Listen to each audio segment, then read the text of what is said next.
시편의 말씀을 통해서 은혜를 나누고자 합니다. 오늘 9절에 보면 여호와 우리 하나님의 집을 위하여 내가 너를 위하여 복을 구하리로다, 이렇게 말씀이 되어져 있습니다. 제가 처음 이제 헌신을 하고 이제 신학대학에 갔어요. 신학대학에 가면 그 학교에서 그 체프를 드리고 또 어떤 때에는 부흥회를 합니다. 신학생들도 부흥회를 해요. 근데 제가 처음 신학교에 갔을 때 지금도 그 목사님이 그런 말씀하시는 것이 기억에 나요. 여러분, 부흥회에 참석하면 은혜를 받아야 합니다, 이렇게 이야기를 해요. 당연하죠. 부흥회에 참석해서 은혜 받아야 하는 게. 그런데 여러분, 부흥회에 참석해서 은혜 못 받으면 시험 듭니다, 그러시더라고요. 저는 지금도 목회를 하면서 그 말씀하신 것이 기억이 나고, 그것이 우리가 말씀을 들을 때 상당히 많은 부분 그것이 적용이 돼요. 저는 그 말씀이 무슨 말씀인가 했어요. 그랬더니 부흥회에 참석할 때에는 우리가 하나님의 말씀을 들을 때요, 어떤 때는 말씀이 아멘입니다, 나에게 위로가 되기도 하고 좋은 말씀으로 말씀이 들려져요. 그런데 어떤 때는 하나님의 말씀이 우리에게 들려지는 것이 이게 송구처럼 들려지는 거예요. 찔러요, 찔러. 하나님의 말씀이. 그래서 이 말씀을 들으면 내가 그렇게 말씀대로 살지 못하면, 동의되지 않으면 시험이 들 수도 있다는 거예요, 시험이.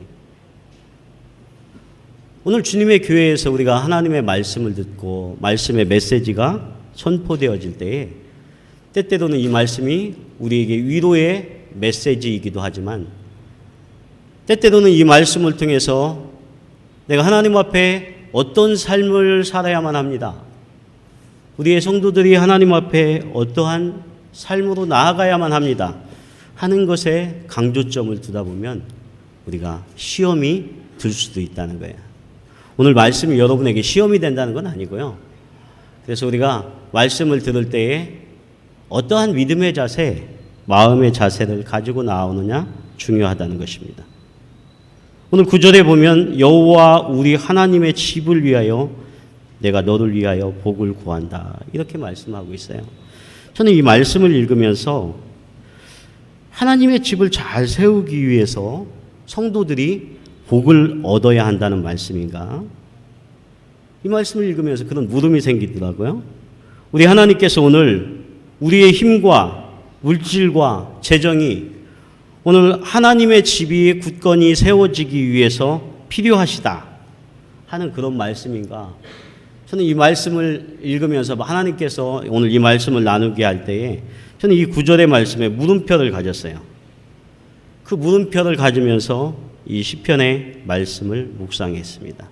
여호와 우리 하나님의 집을 위하여 내가 너를 위하여 복을 구하겠다, 이렇게 말씀합니다. 여러분, 시편에는 여러 부류의 말씀이 있어요. 그런데 이 시편 122편의 말씀은 시편 120편부터 134편까지 한 분류로 되는 그러한 성경의 말씀입니다. 그래서 이 말씀은 이스라엘 백성들이 바벨론 포로로 끌려갔었죠. 그리고 이제 포로로 귀환했어요. 포로에서 귀환해서 이들이 성전에 순례하면서, 성전에 올라가면서 하나님 앞에 부른 노래, 하나님 앞에 부른 찬송이 오늘 이 시편 120편부터 134편에 해당되는 그러한 말씀이라고 하는 것입니다. 포로로 귀환하였던 그들이 성전에 대하여서 어떻게 생각했을 것인가, 여러분 미루어 짐작을 할 수가 있죠. 왜냐하면 바벨론 포로로 그들이 끌려갔을 때에 그곳에는 성전이 없었습니다. 물론 예루살렘 성전도 다 파괴되었을 그러한 시점입니다.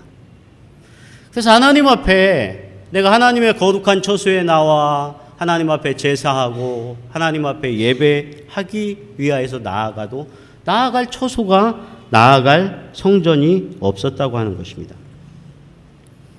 그래서 그들이 포로로 끌려가서 돌아왔을 때에 첫 번째 하였던 것들이 그 성전을 재건하는 일이었고, 그 성전을 재건하면서 이들이 성전에 올라가면서 부르는 그러한 노래예요.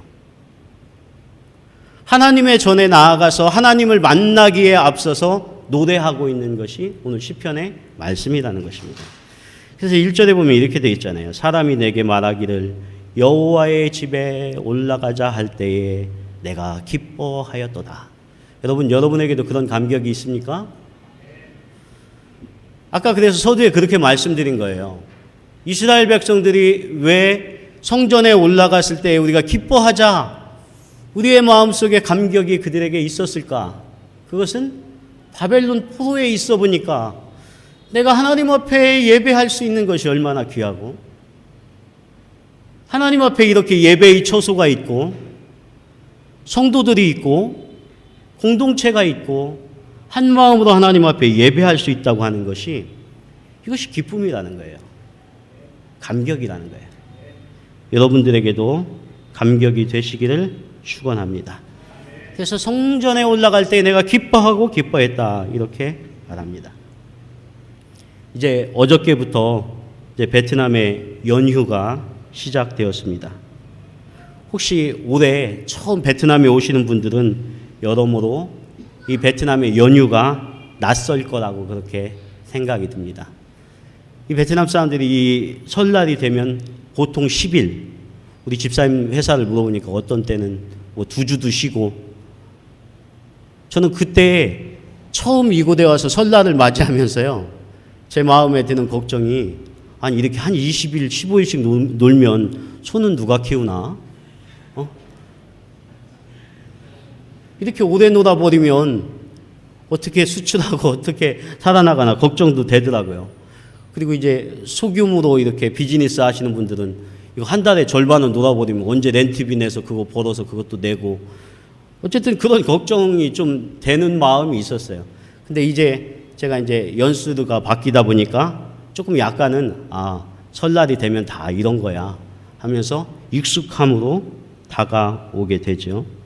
그러면서 이 설이 되면 저는 첫 해에서부터 받는 게, 왜 그렇게 사방에서 노래를 그렇게 많이 하고 풍악을 많이 울리는지 시끄러워요, 시끄러워.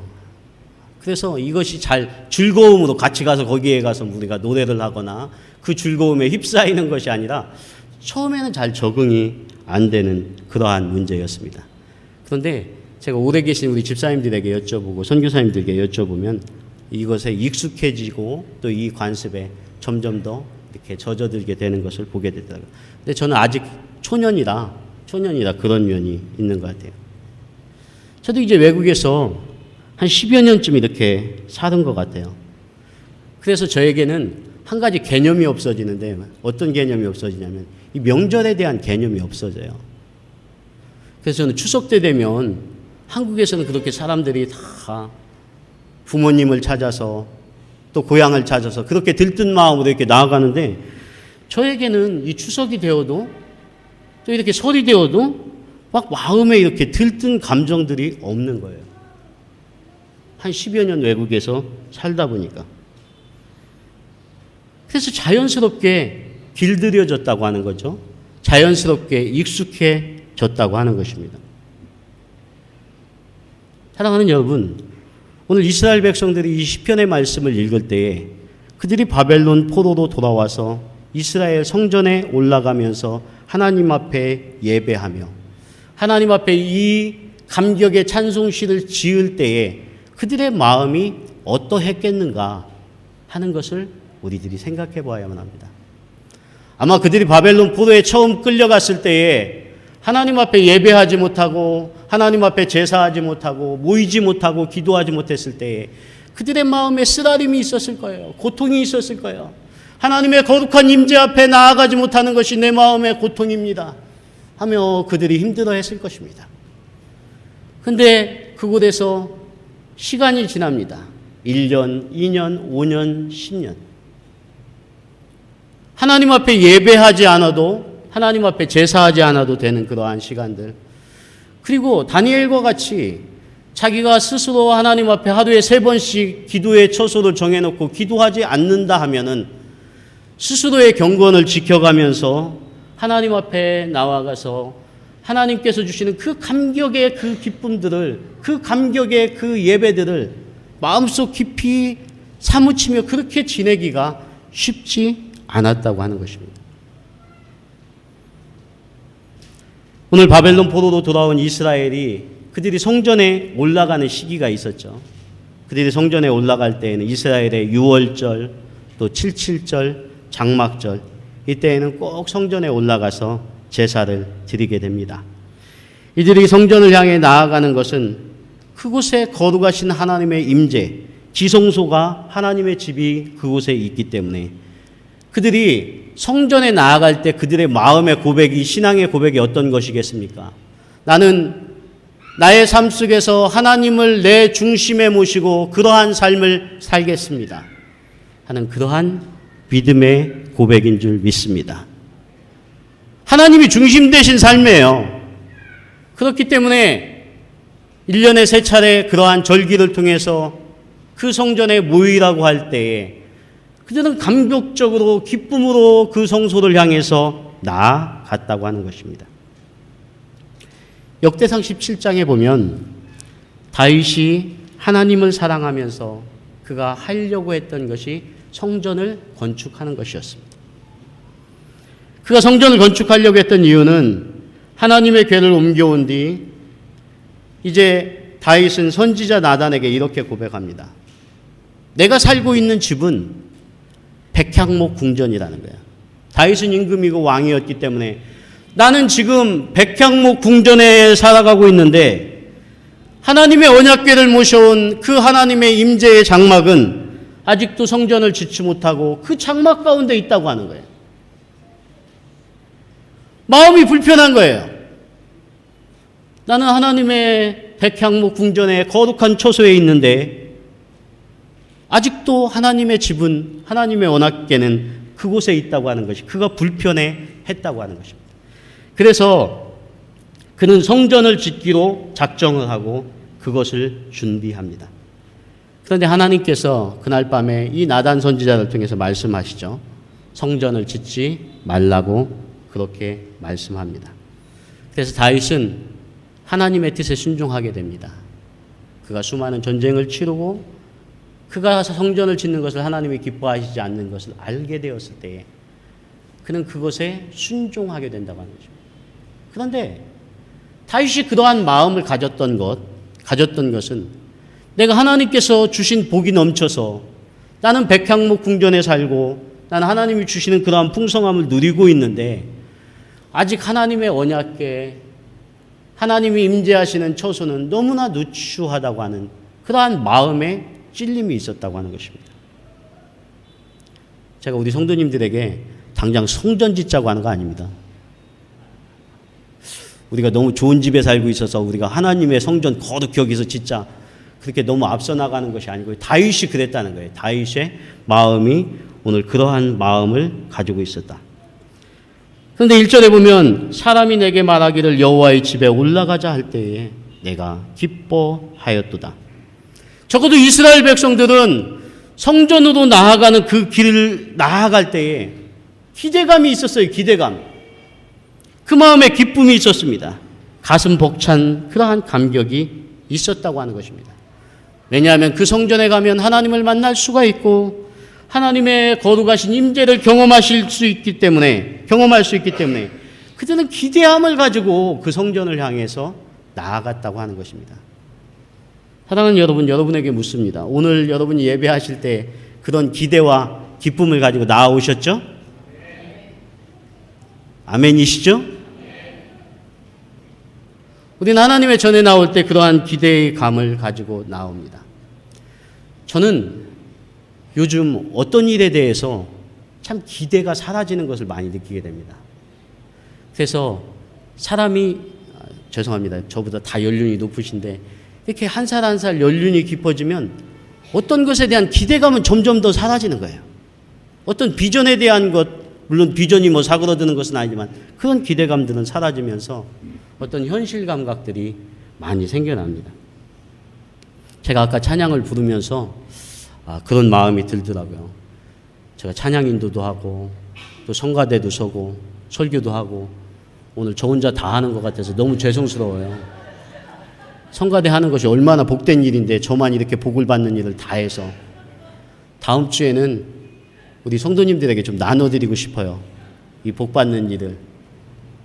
우리 남자 성도님들도 많이 있는데 어쨌든 그런데 감사했습니다. 제가 그래도 노래를 잘하기 때문에 이렇게 찬양대에 뽑혀서 이렇게 할 수 있다고 하는 것 그것 자체가 감사했습니다. 근데 저는 지난밤에 굉장히 많이 조금 몸이 힘들었어요. 웬만해서는 잘 안 아픈데 몸살 감기 기운이 있어가지고 밤새 뒤척이면서 그렇게 뒤척일 때는 안 해도 소용없더라고요. 안 해도 쿨쿨 잠만 자고 저만 이렇게 어쨌든 새벽에 일찍 일어나서 또 오늘의 예배를 준비하고 예배를 드릴 수는 있을까? 목소리는 나올 수 있을까? 찬양인도? 근데 훌륭하게 잘 나오더라고요. 아까 하는데 보니까. 하나님이 힘을 주시는구나. 죄송합니다. 농담처럼 말씀을 드려서. 저는 어릴 때에 소풍을 가고 하면 지금도 생각나는데 막 가슴 설렘이 있었던 것 같아요. 저희는 그때는 우리 할머님이 살림을 해주셨는데 뭐 김밥을 준비하고 하면서 야 내일 소풍 가는구나. 몇 날 있으면 내가 소풍 가는구나 하면서 그날을 손꼽아 기다리고 맛있는 김밥도 먹고 별반 재미도 없었던 것 같은데 어쨌든 기대감이 그렇게 많이 있었습니다. 그런데 어느 순간에부턴가 어떤 그러한 세상의 삶에 대한 여행에 대한 어떤 것에 대한 그런 기대감들은 점점 더 사그러드는 거예요. 아마 우리 성도님들도 비슷할 거예요. 그런데 여러분, 오늘 우리에게 있어서 사그러들지 말아야 할 것이 있습니다. 오늘 우리들에게 없어지지 말아야 할 것이 있습니다. 그것은 우리가 여호와의 집에 올라갈 때에 여호와 하나님의 집에 나아갈 때에 우리의 마음의 기대와 또한 감격으로 부풀어서 이 하나님 앞에 나아올 수 있어야 할 줄 믿습니다. 오늘 하나님을 만나고 하나님 앞에 거룩히 이 베트남 땅 가운데에서 예배할 수 있다고 하는 것. 이곳에 하나님의 처소가 있어서 하나님 앞에 예배할 수 있는 공간이 있다고 하는 것. 이것은 사실 우리에게 너무나 감격적인 그러한 일들입니다. 그런데 우리는 이 주일날, 이 거룩한 주일날 하나님 앞에 나와 예배하면서 내가 어쩔 수 없이 나오는 것이 아닌가? 예배를 준비하면서 우리의 마음에 또 우리의 가족 간에 우리의 공동체 간에 그러한 불편함이 있었다면 오늘 우리는 하나님의 말씀을 통해서 다시 한번 하나님의 거룩한 임재를 회복하고 예배를 회복하고 우리가 이 의미들을 어떻게 가지고 나오느냐 하는 그것에 대하여서 다시 한번 생각해야 한다고 하는 것입니다. 성전 중심의 신앙생활, 하나님 중심의 신앙생활, 여러분 이것이 우리의 마음속에 이해가 될 뿐만 아니라 그것이 우리에게 은혜가 되어야만 합니다. 우리 안에 온전히 그분을 바라보지 못하면 우리의 마음에 기쁨이 생길 수가 없다고 하는 것입니다. 주님의 일을 하면서 우리는 기쁨을 얻어야만 합니다. 사실 그들이 성전으로 나아가는 것, 이스라엘 백성들이 각기 처소에서 그들이 뿔뿔이 흩어져 있다가 자신의 생업들을 중단하고 하나님 앞에 제사할 것들을 준비하며 예루살렘으로 올라가는 것이 수많은 번거로움과 여러 가지 어려움들을 극복하며 나아가야 하는 그러한 길입니다. 쉽지 않은 길입니다. 그럼에도 불구하고 그들이 고백하는 것은 내가 여호와 하나님을 만나러 가는 그 기쁨, 그 찬송 때문에 모든 번거로움이 모든 어려움들이 다 극복되며 하나님 앞으로 나아갈 수 있다고 하는 것입니다. 그래서 우리가 성전에 올라간다, 거룩하신 하나님을 만난다 하는 것이 무엇인가를 다시 한번 생각해 봐야 한다는 것입니다. 사도 바울은 로마서 14장 가운데 이렇게 말씀합니다. 우리 중에 누구든지 자기를 위하여 사는 자가 없고 자기를 위하여 죽는 자도 없도다. 우리가 살아도 주를 위하여 살고 죽어도 주를 위하여 죽나니 그러므로 사나 죽으나 우리가 주의 것이로다. 사도 바울은 로마서 가운데 내가 지금 사는 것도 주님을 위하여서 살고 죽는 것도 주님을 위하여서 죽는 것입니다. 내가 주님의 것입니다. 그렇게 고백하고 있다고 하는 것입니다. 저도 제가 처음 목회자가 될 때에 고등학교를 졸업하고 바로 신학교에 가서 하나님 앞에 제 마음은 그랬던 것 같아요. 하나님, 내가 살아도 주님을 위하여 살고 죽어도 주님을 위하여 삽니다. 내가 주님의 것입니다. 주님의 일을 하기 위해서 하나님의 거룩하신 부르심을 입었습니다.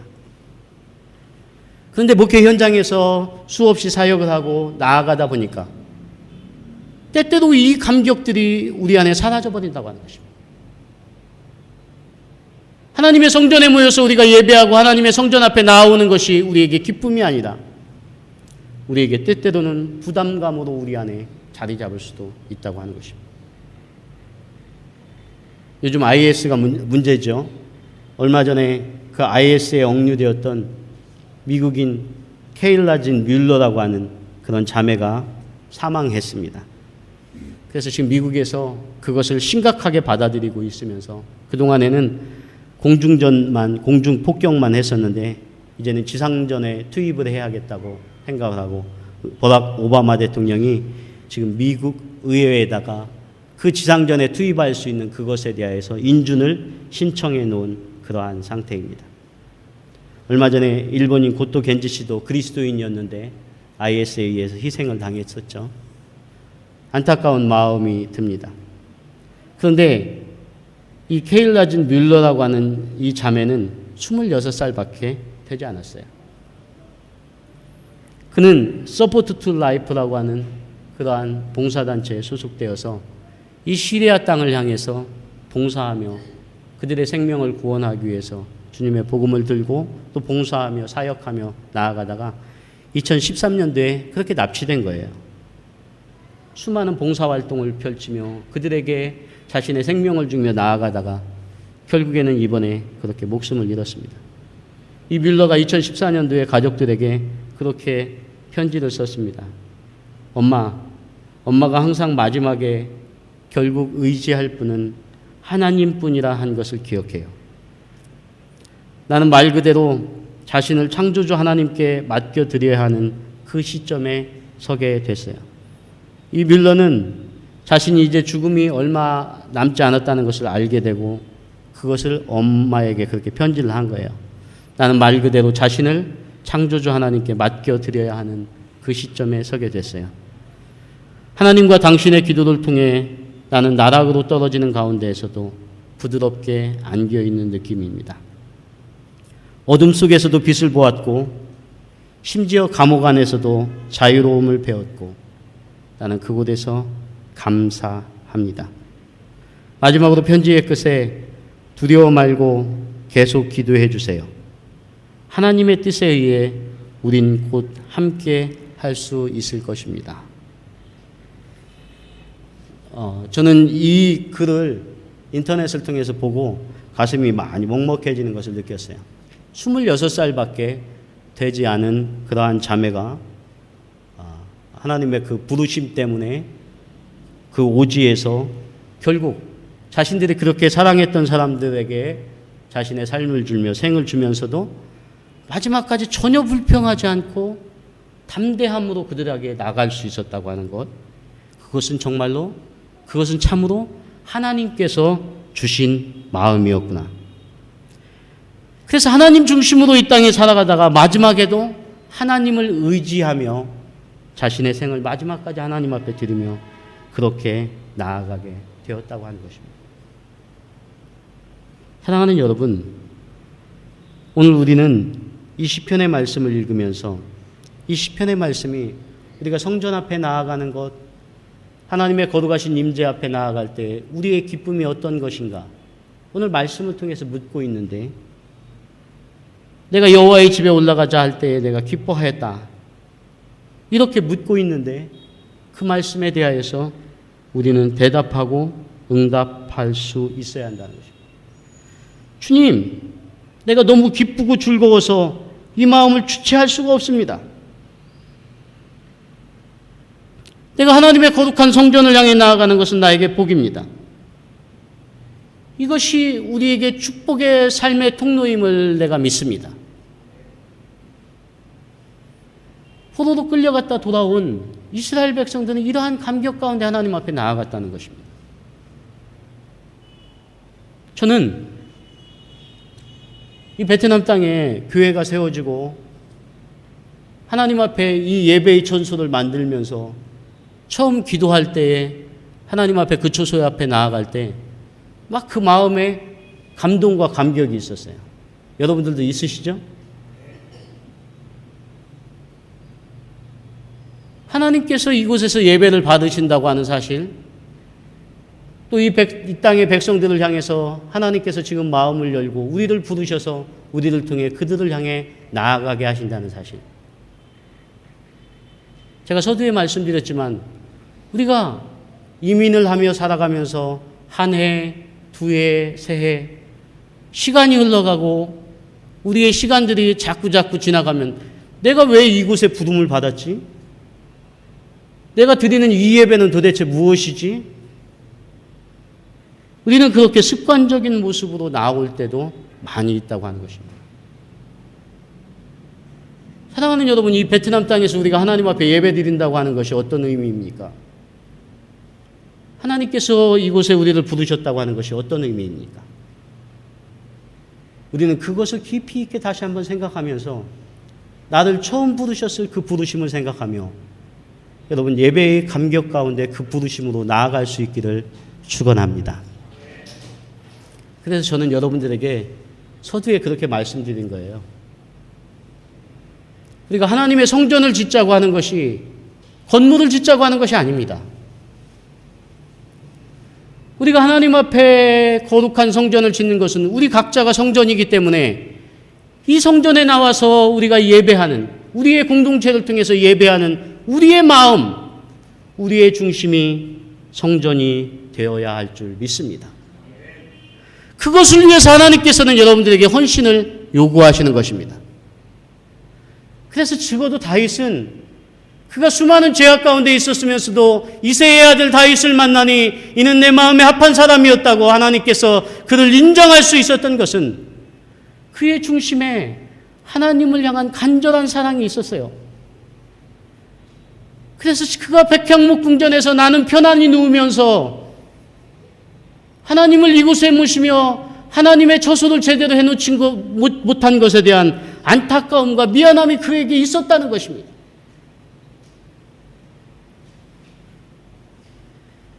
오늘 우리에게도 하나님 앞에 예배할 때 여러분의 중심이 내가 여호와의 전을 향해서 기쁨으로 나아갑니다 하는 그러한 귀한 고백으로 나아갈 수 있기를 축원합니다.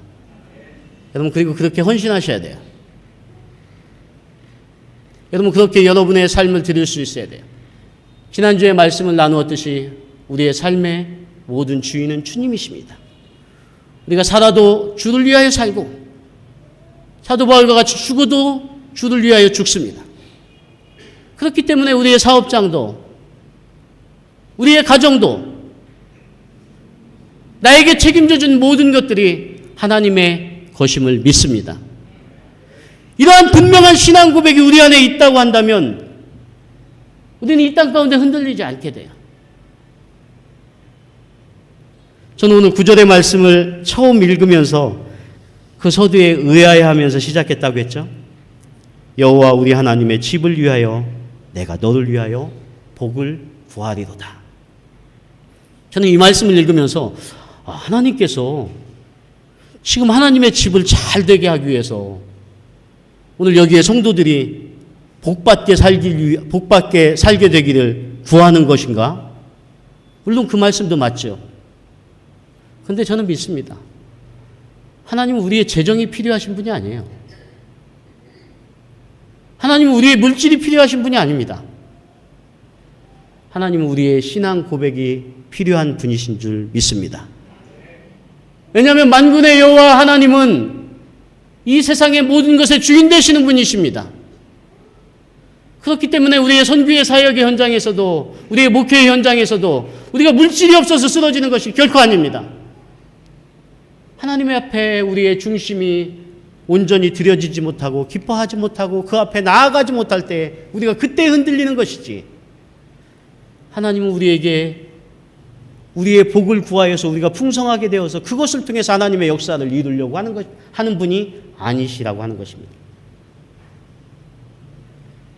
제 자랑을 하나 하려고 합니다. 지난주에 저희 딸이 아르바이트 해가지고요, 저한테 돈을 많이 보내줬어요. 딸을 얼마나 잘 키웠는지 아르바이트 해가지고 저한테 선교비라고 하면서, 저한테 준 건 아니고요, 엄마한테 그걸 준 거예요. 보내줬어요. 많이 보내왔어요.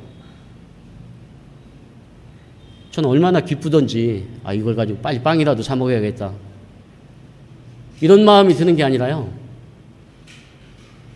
마음에 안타까움이 있는 거예요. 우리의 자녀, 우리 아이가 열심히 사는 것을 가지고 선교비라고 하면서 엄마 아빠한테 그렇게 이렇게 송금을 했다는 게, 그래서 지금도 하나도 안 썼어요. 그거 말고도 제가 있어요, 돈이. 근데 그 마음이 기쁜 거예요.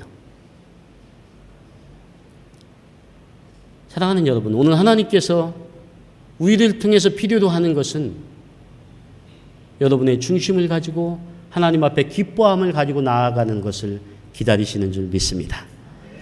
항상 이 삶의 우선순위, 신앙 고백의 우선순위가 분명해져야만 합니다. 이것이 분명해지지 않으면요, 우리의 마음에 시험이 될 수 있습니다.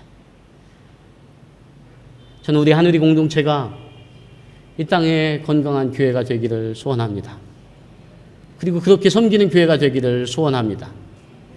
그러기 위해서는 우리의 마음에 이러한 성전을 다 기쁨으로 져야 할 줄 믿습니다. 감사하게도 여러분들이 잘 알고 있듯이 이제 하늘이 유아학교, 그 유치원을 위해서 사실 저는 오랫동안 기도했어요. 근데 하나님께서 그것을 허락하셔서 이제 그 일을 시작하게 하시고 그 사역을 시작하게 하십니다. 근데 혹시 주변에서 학교라고 하니까 유치원이 아닌 줄 알고 안 보내시는 분이 있는 것 같은데, 여러분 많이 광고해 주셔서 좀 보내주세요. 유치원이에요, 유치원. 요즘은 이제 한국에서 학교로 나아간다 그래서 그렇게 했는데, 사랑하는 여러분, 우리가 주의 일을 위해서 함께 관심하고 함께 기도할 수 있기를 축원합니다. 그때에 하나님께서 우리의 마음을 받으시는 거예요. 하나님께서 그것을 기뻐하시는 거예요. 그래서 저는 올 한 해 동안 이제 우리에게 귀한 이 유치원의 사역과 더 귀한 것은 우리 교회 학교가 예배할 수 있는, 여러분 들어가 보세요. 너무나 이제 좋은 공간이 되어졌어요. 그곳에서 예배할 수 있는 그러한 예배의 터전들이 만들어졌습니다. 하나하나 그렇게 준비되어져 갑니다. 적어도 우리가 이 일을 위해서 함께 기도해야 할 줄 믿습니다. 그래서 하나님께서 이 거룩한 신앙 고백을 우리가 함께 만들어 나아갈 때, 이 베트남 땅에 함께 만들어 나아갈 때 하나님께서 주님의 교회를 통해서, 우리를 통해서 축복의 통로로 삼아 주실 줄 믿습니다. 이제 음력으로 새해가 밝습니다. 올 한 해 저와 여러분이 하나님을 중심으로 살아갈 수 있기를 축원합니다. 그러면 오늘 이 시편의 말씀에 보면 여러 차례 형통함이라고 하는 것이 나옵니다. 형통함. 하나님이 그 형통함의 축복을 우리에게 허락하여 주실 줄 믿습니다. 형통함을 위해서 구하는 것이 아니라 내가 우리의 중심을 들여놓고 하나님 앞에 그렇게 나아갔더니 하나님 우리에게 형통함을 허락하여 주시더라고 하는 것입니다. 기도하겠습니다.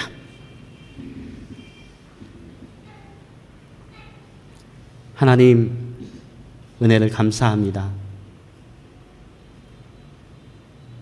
하나님께서 주의 교회를 세우시고 부족하지만 우리들 통해서 영광 받으시며 또 예배 받으시는 것을 생각할 때 주님 앞에 감사를 드립니다. 하나님, 우리가 각자의 부르심은 다르지만 그러나 중요한 것은 우리가 주님의 것임을 믿습니다. 그러한 고백 가운데 믿음으로 나아가서 올 한 해 믿음으로 승리하는 우리 모두가 되게 하시고, 특별히 우리 호치민 하늘의 교회를 통해서 이 베트남 땅에 하나님의 굳건한 예배의 터전이, 하나님 앞에 영광을 돌리는 터전이, 선교의 귀한 터전이 이곳에 세워질 수 있도록 주님 축복하여 주시옵소서. 오직 주님만이 영광 받으시옵소서. 예수 그리스도의 이름으로 기도하옵나이다. 아멘.